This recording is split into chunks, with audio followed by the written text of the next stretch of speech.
So when clients are preparing a petition for an L1, I know there's always an urge to try to save some money on an office. I really don't need an office for this new L1 petition.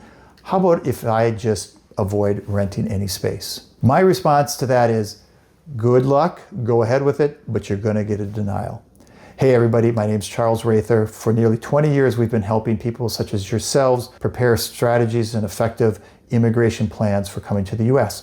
And today I want to talk a little bit about the L1 and the office requirement. So the office requirement is a unique feature of the L1. It really doesn't exist in other categories. I mean, the E-2 is very similar, and the E-2, normally we always recommend our clients to have an office because it's best for an E-2 to do so, but it's actually in the regs that you don't need to have an office. During the COVID time, the Biden administration even indicated in there that if the client is able to prove that they can run the E-2 business without a physical commercial office, that's acceptable. We generally don't recommend doing that because that just gives the officers one additional option or reason to make a denial.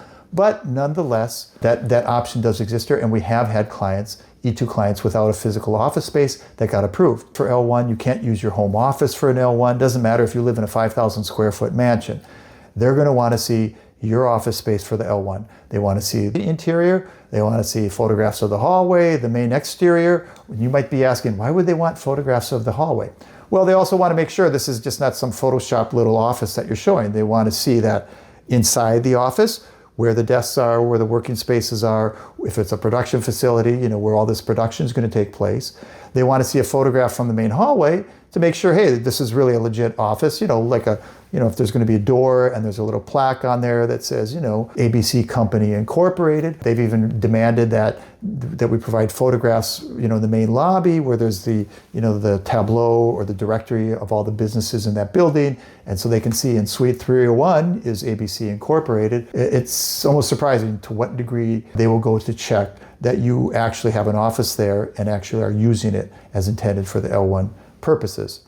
And this equally applies whether you've got a new office L1 or you have an existing office L1. Now, if it's an existing office L1, they're not going to be as stringent about checking this, and usually it's not that big of an issue and it doesn't come up. We generally provide, nonetheless, the lease agreement and other documentation for an existing office L1 just to make sure there's no questions. So I can't say exactly how risky it is to not attach that, but if you have an existing business and you don't have an extension for your lease, so you're going to have to vacate the premises in a month, I would have serious questions about what kind of ongoing business you really have and whether you have a reasonable chance of getting this L1 if you're not going to have an office in the near future. Generally, like I said, this comes up in the new office situation, and they're very strict about it. And here's the other thing too. You might say, I don't even need an office for, let's say, 10 months until they hire my full staff. They don't care. They want to have that office on day one, be ready to handle your full staff, even if you're not going to hire all those people for 6, 8, 9, 10 months. So that is a bit of a financial burden on companies sometimes because they don't need all that space. But nonetheless, you have to show you have adequate space on day one to handle all the employees you're planning to hire in the course of that first year until you would file for the L1 extension. If you're looking at an L1 visa and you have questions whether about the office space or other aspects, because there's a lot of details and nuances that people don't know about and even ChatGPT doesn't know about, reach out to us to get qualified and experienced advice as to what you need to do, what possible pitfalls exist, how to avoid them, and how to make your transition to the US, whether it's through an L1 or any other visa, how to make that transition to the US as convenient, comfortable, and fast as possible.